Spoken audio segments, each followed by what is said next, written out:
अगर छत्रसाल समय से नहीं पहुंच पाए और अगर स्वामी प्राणनाथ जी ने समाधि ले ली तो छत्रसाल स्वयं को कभी भी माफ नहीं कर पाएंगे। कौन उन्हें संसार के हर संकट से बचाने के उपाय बताएगा? कौन उन्हें धर्म का मार्ग दिखाएगा? कौन उन्हें जीवन के गूढ़ रहस्यों का अर्थ समझाएगा? कौन उनकी अक्षरातीत ब्रह्म से भेंट करवाएगा? और कौन प्यार से सर पे हाथ फेर के उन्हें छत्ता बुलाएगा?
ये संभव नहीं है, ये नहीं हो सकता।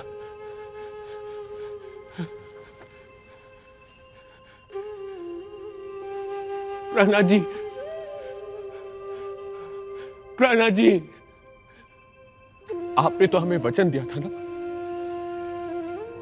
कि आप हमेशा हमारे साथ रहेंगे। आप वचन नहीं तोड़ सकते। आप हमें छोड़ के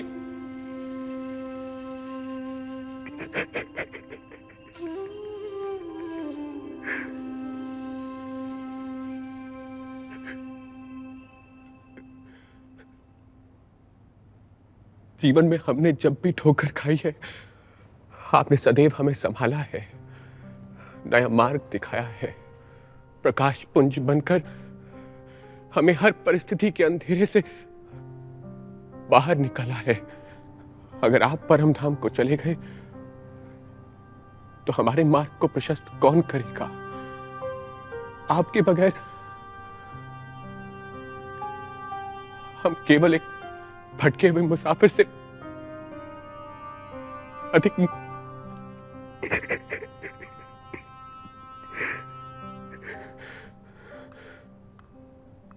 अगर आप जाएंगे तो हम भी आपके साथ यही समाधि ले लेंगे। एक शिष्य का तो धर्म है ना कि जहां जहां गुरु जाए वो उसी का अनुसरण करे।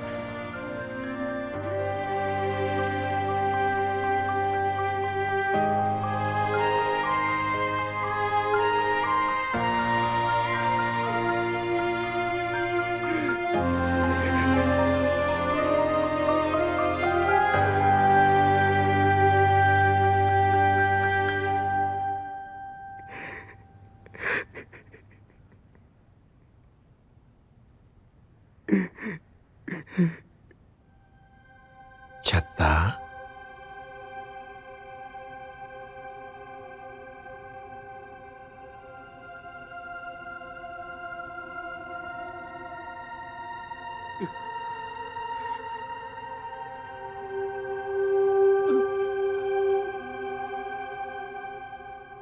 कुछ क्षण पहले तुम क्या कह रहे थे?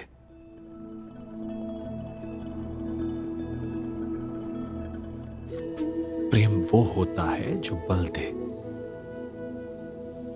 वो नहीं जो व्यक्ति को दुर्बल बना दे। आत्महत्या दुर्बलता की सबसे बड़ी निशानी होती है।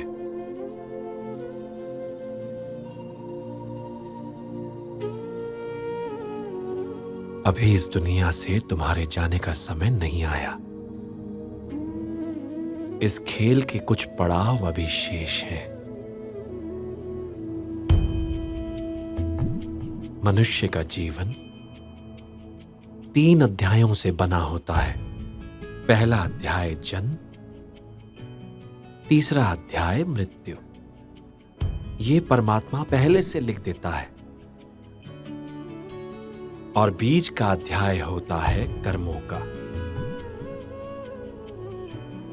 जिसे मनुष्य को स्वयं ही लिखना पड़ता है।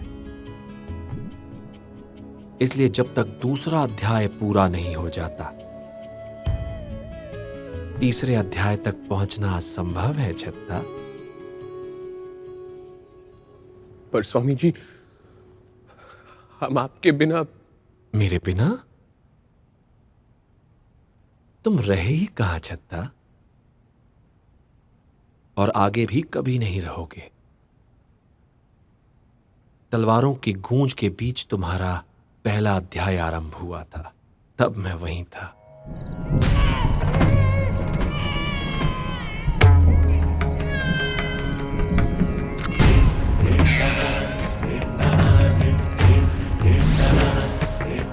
और इस तूफानी मौसम में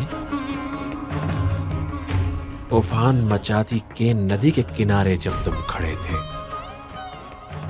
तब भी मैं वहीं था।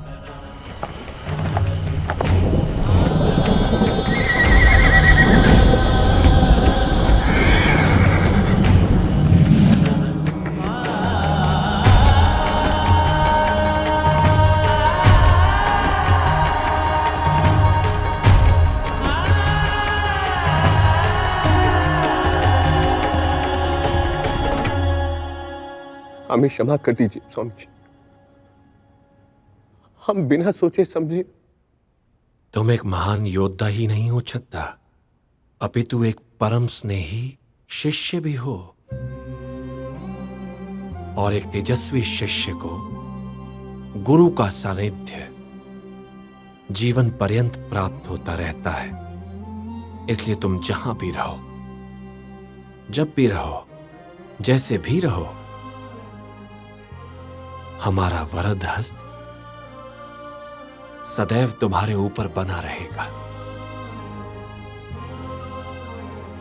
मैं वाणी में, साथ संग में, तेरे उर में मेरा वास, चलना सतत न्याय के पथ पर, कभी ना त्याजना विश्वास। मेरे सिंहासन से वाणी, मेरे ही देगी उपदेश, जिसके एक एक अक्षर से छिन्न भिन्न होंगे भव कलेश।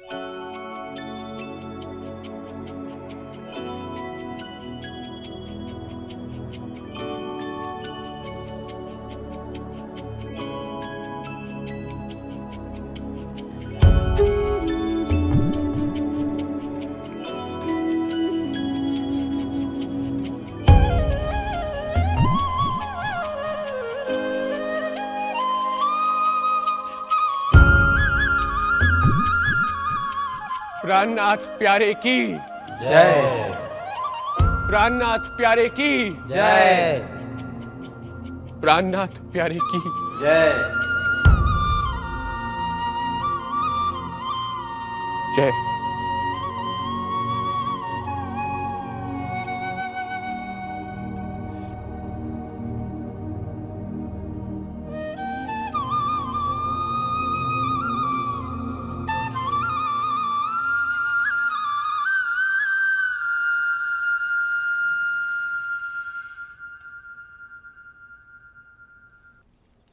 जब तुम आए थे हमारे पास, हम तुम्हें पहचान नहीं सके, और जब तुम्हें पहचाना तो तुम आंखों से ओझल हो गए। तुम्हारे दीदार की हसरत हसरत ही रह गई। कोई बात नहीं, जिस्मों की ना सही, अब रूहों की मुलाकात होगी। बहुत जल्द तुम्हारे पास या तो छत्रसाल पहुंचेगा या हम। सन 1694 छत्रसाल को आने वाले जीवन के लिए प्रेम, शांति और राजधर्म का अनुपम संदेश देकर स्वामी प्राणनाथ जी चिर समाधि में लीन हो गए। छत्रसाल का रो रो कर बुरा हाल हो गया था। पूरे बुंदेलखंड में शोक और संताप का माहौल पसर गया था।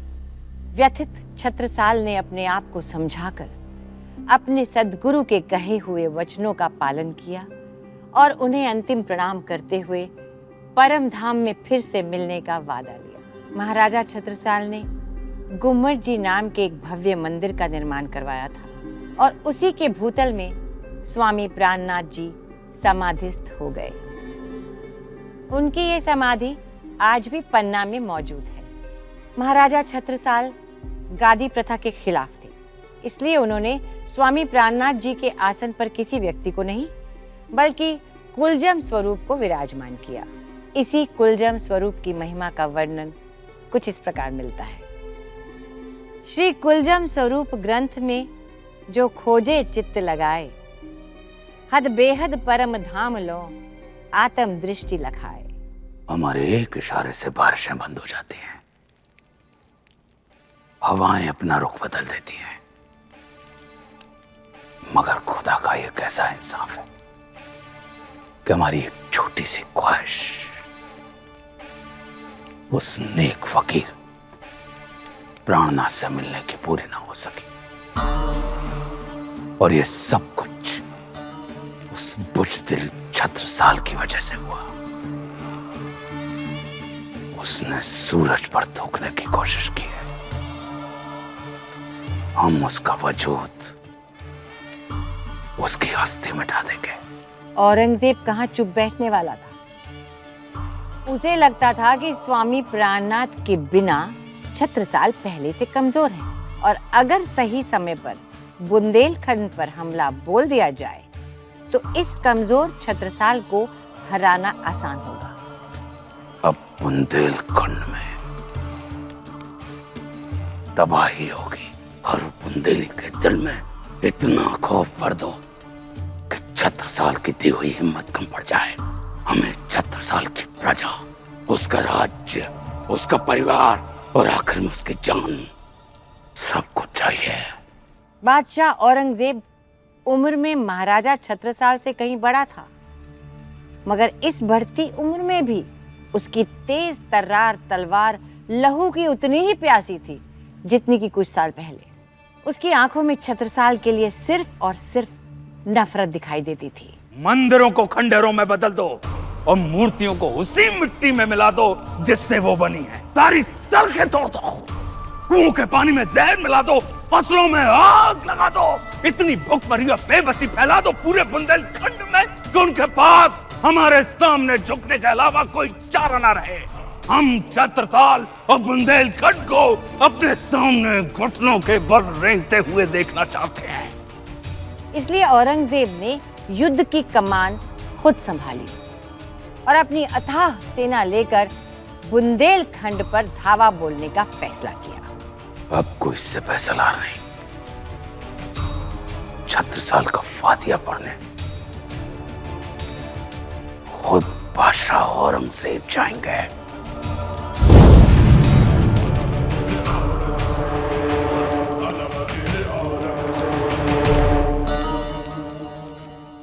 दादाजू, दादाजू, गजब हो गया दादाजू। क्या हुआ भाई? ये घबराहट किस बात की? बात ही कुछ ऐसी है भाईजू। हमें ऐसा लगा था कि बार बार हार का मुंह देखने के बाद औरंगजेब कुछ तो सबक लेगा, किंतु हम गलत थे। वो अपनी पूरी सेना के साथ पन्ना जी की तरफ आ रहा है। हम तो तैयार ही हैं। जिस तरह हमने शेर अफगान को पराजित किया था, वैसे ही औरंगजेब को पराजित करेंगे। हमें पिताजी महाराज को तुरंत सूचित करना चाहिए।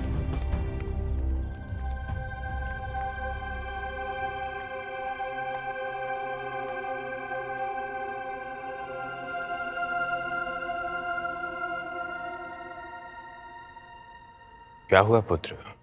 सब ठीक तो है ना?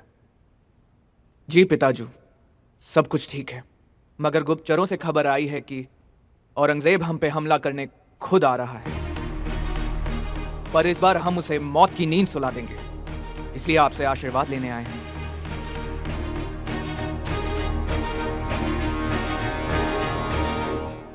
ये युद्ध औरंगजेब के लिए विरासत का युद्ध है, और उसकी विरासत तभी बचेगी जब वो हमारा अस्तित्व मिटा देगा। इसलिए ये लड़ाई केवल हमारे और उसके बीच है।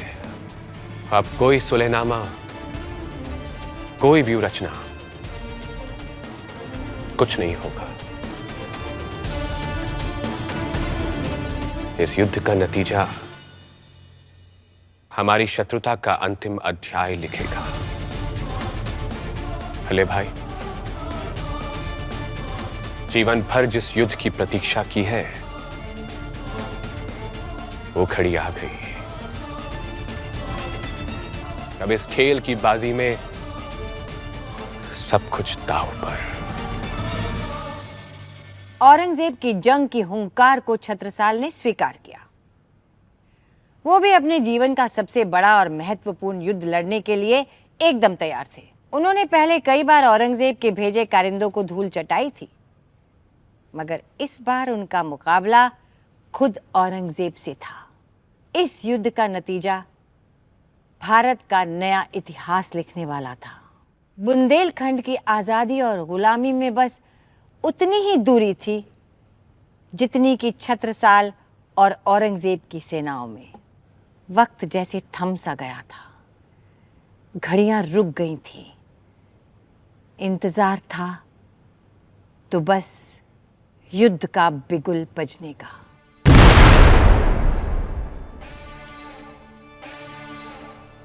वाह, अब तो लगता है हुजूर की जीत शेरों की ही होगी, इसमें कोई शक नहीं। हम बुंदेलखंड पर जरूर फतेह करेंगे हुजूर। और अगर हुजूर आप कहें तो हम उस कमबख्त छत्रसाल का सर कटवाकर आपके कदमों में रख देंगे। नहीं, हम ऐसे नहीं मारेंगे छत्रसाल को। हमें उसकी हस्ती को मिटाना है। वो एक सोच, एक ख्याल बनकर बुंदेलखंड के जहन में बस चुका है। अभी हम एक छत्रसाल मारेंगे, 1000 छत्रसाल पैदा हो जाएंगे। हम चाहते हैं आने वाली पीढ़ियां जब छत्रसाल या उसके पूर्वजों का नाम सुने तो उनके मन में छत्रसाल के लिए मोहब्बत नहीं, नफरत का सैलाब पैदा हो। इसलिए हमें सिर्फ छत्रसाल को ही नहीं, उसकी विरासत को मिटाना है।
हिंदुस्तान की धरती पर घुटने टेके हुए आलमगीर औरंगजेब देख के अच्छा लगा।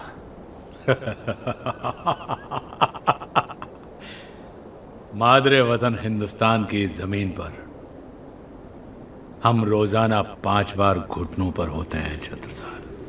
फर्क इतना है कि उस वक्त हमारे सामने खुदा होता है और इस वक्त हमारे सामने शैतान है। शैतान आपके सामने नहीं, शैतान आपके मन में है, वरना आपके हाथ इतने बेगुनाहों के खून से नहीं रंगे होते। तुम मदरसे में नहीं, मैदान जंग में हो छत्रसाल। इसलिए बंद करो अपनी ये तकरीर और उठाओ शमशीर, दिखाओ जलवा अपने बाजुओं का और खत्म कर दो ये खेल जिसने हमारा जीना हराम कर दिया है। कर दो आजाद हमारे रूह को हमारे जिस्म से। मुक्त तो हम आपको अवश्य करना चाहते हैं, लेकिन आपकी रूह को आपके शरीर से नहीं, आपके मन से शत्रुता को।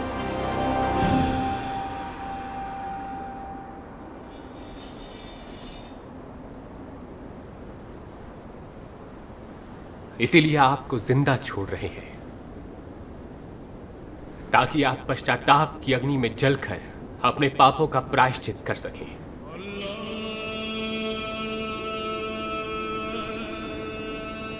चाहिए, हमने आपको क्षमा किया।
और इसी के साथ खत्म हुआ बुंदेलखंड से इतिहास के सबसे क्रूर और अहंकारी शासक औरंगजेब का खौफ।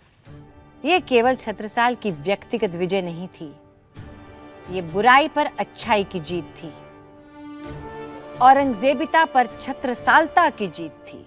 अपनी इस विजय के बाद महाराजा छत्रसाल को धर्मवीर की उपाधि मिली। उन्होंने अपने बड़े पुत्र हृदय शाह को अपना उत्तराधिकारी घोषित कर दिया और स्वयं को अपने प्राणप्रिय स्वामी प्राणनाथ जी के दिखाए मार्ग पर तल्लीन कर लिया। आज हम बहुत आनंद और गौरव महसूस कर रहे हैं, क्योंकि आज हमारे पिता चंपत राय और मां सारंधा का बुंदेलखंड की स्वतंत्रता का सपना साकार हो गया।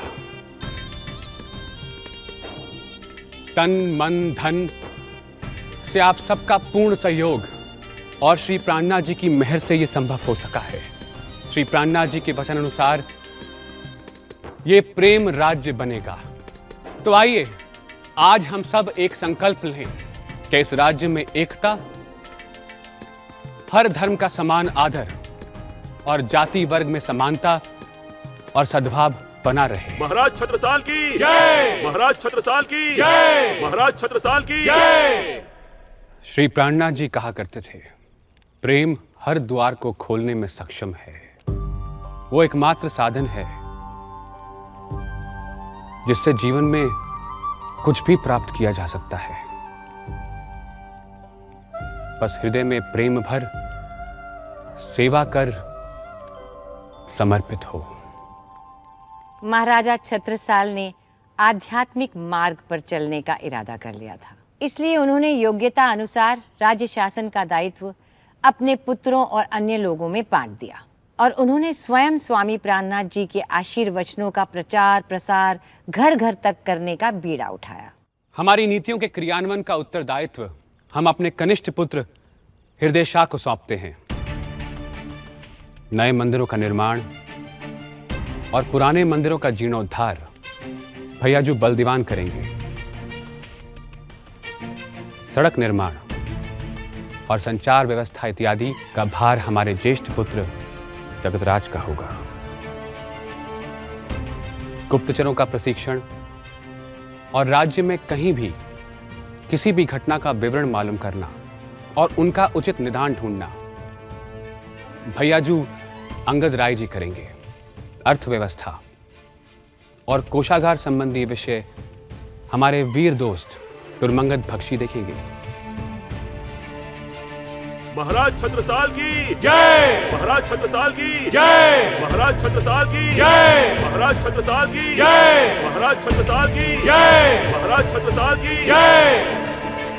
हृदय शाह ने अपने भाई और चाचाओं के साथ मिलकर बुंदेलखंड की कमान संभाल ली। महाराजा छत्रसाल ने बुंदेली प्रजा के मन में सत्य, ईमानदारी, त्याग और आपसी सहयोग के विचारों को नए सिरे से प्रोत्साहित किया। उन्होंने अपना जीवन पीड़ित, शोषित और दलितों की सेवा में समर्पित कर दिया। एक न्यायपूर्ण राजा, एक अविचल योद्धा होने के साथ साथ वो एक समर्पित समाज सेवी भी थे। महाराज, औरंगाबाद से खबर आई है कि आलमगीर बादशाह औरंगजेब का निधन हो गया है। सुना है उनके अंतिम क्रिया में उनके परिवार के अलावा और कोई नहीं था।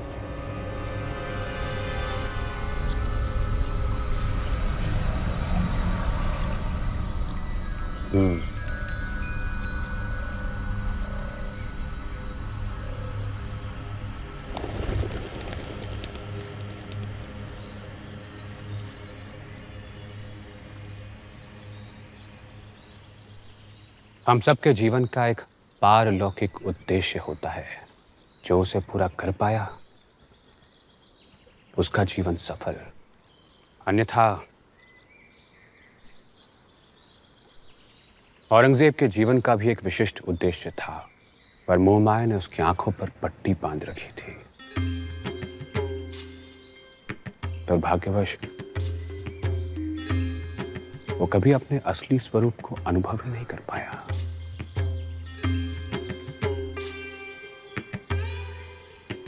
इसलिए मनुष्य को अपने असली आत्मस्वरूप से साक्षात्कार करना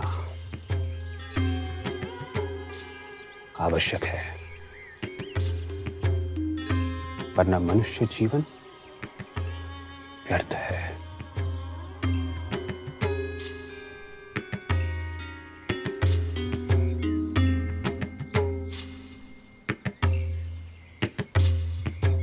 छत्रसाल दिन प्रतिदिन मानव कल्याण और सामाजिक विकास की नई नई ऊंचाइयों को छू रहे थे और उसी के साथ साथ वक्त भी बड़ी तेजी से बीतता जा रहा था। एक दिन अचानक महाराजा छत्रसाल ने 81 वर्ष की आयु में इस सांसारिक माया जाल से विदा लेने की ठान ली। छत्रसाल का जीवन एक योद्धा के साथ साथ एक योगी का भी जीवन है और योगी संसार में अपने कार्य के पूर्ण होने के पश्चात उसे स्वेच्छा से त्याग देते हैं। छत्रसाल भी यही करने जा रहे थे।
हम आपको वचन देते हैं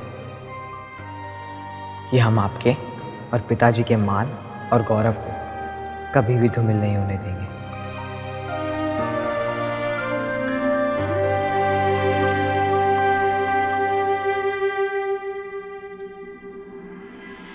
हुकुम, ये वही कटारे हैं जिससे आपके माता पिता की हत्या हुई है।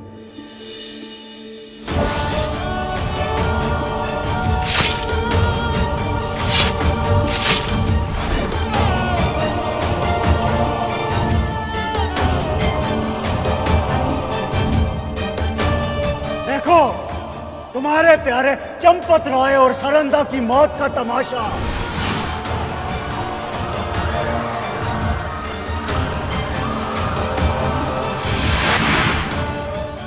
आंखें खोलो, आंखें खोलो और ध्यान से देखो इनकी सरकटी लाशों को।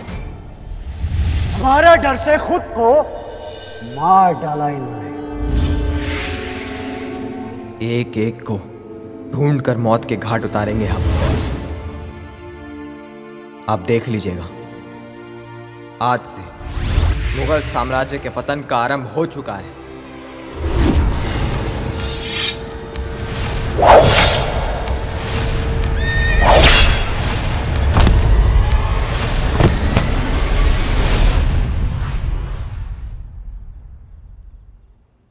जब से हमने सिक्का धारण किया है, इसने हमें हर सांसारिक फंदे में फंसने से बचाया है। हमें उन्हीं बुद्ध निष्कलंक की तलाश है।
सुशीला, क्या हुआ?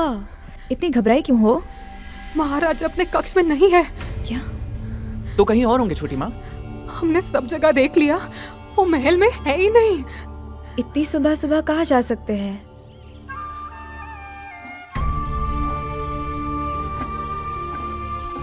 तुम्हें याद है जब हम पहली बार मिले थे, कैसे नाक चढ़ा के खड़े थे तुम? सब तुम्हारे निकट आने से भयभीत हो रहे थे, लेकिन हम नहीं घबराए। जानते हो क्यों? क्योंकि जैसे ही हमने तुम्हारी आंखों में देखा, हमें एक मित्र दिखाई दिया। एक ऐसा मित्र जिससे हमारा जन्मों का संबंध हो। बचपन से आज तक पग पग पर आपने हमारा साथ दिया है। युद्ध क्षेत्र में अगर हमने आपकी लगाम थामी, तो आपने हमारे जीवन की डोर। लेकिन जैसे हर दिन के बाद रात आती है, हर यात्रा की एक मंजिल होती है। हमारा भी धरती पे इस मंजिल का आखिरी पल आ गया है।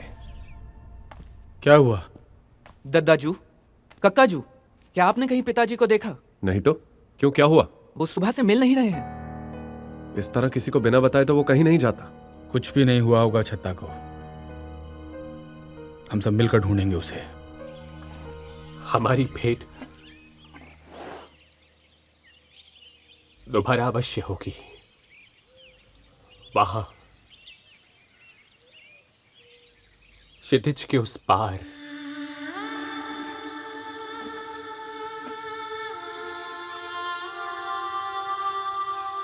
पिताजी,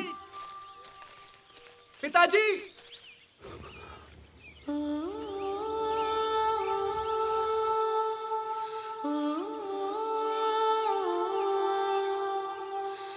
अपने सबसे प्यारे घोड़े भले भाई को गले लगाने के बाद छत्रसाल एक अनजान किंतु दिव्य प्रकाश से भरी एक रूहानी रोशनी में कभी ना वापस आने के लिए चले गए।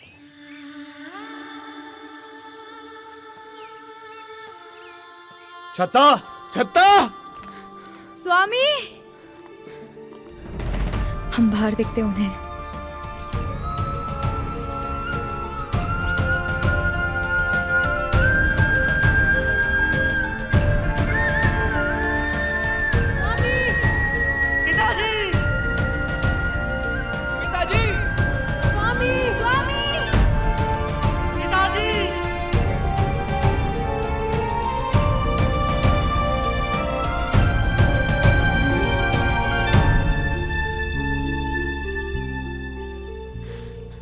सुशीला, वो देखो।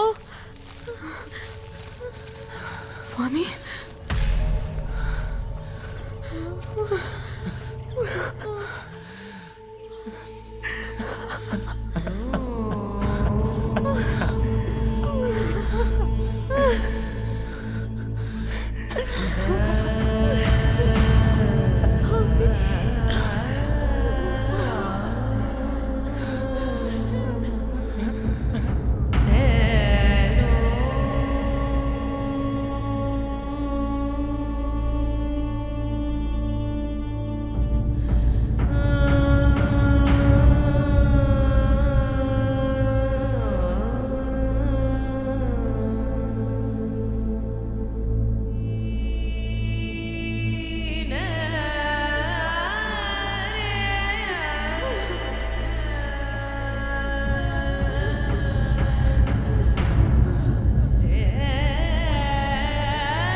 आज शताब्दियों बाद भी छत्रसाल को समूचे बुंदेलखंड में कलम और तलवार के धनी के रूप में याद किया जाता है।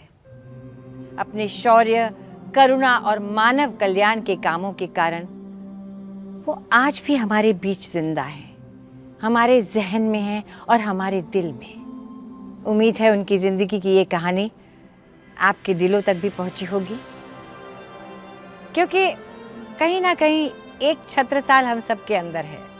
जरूरत है तो उसे बाहर लाने की।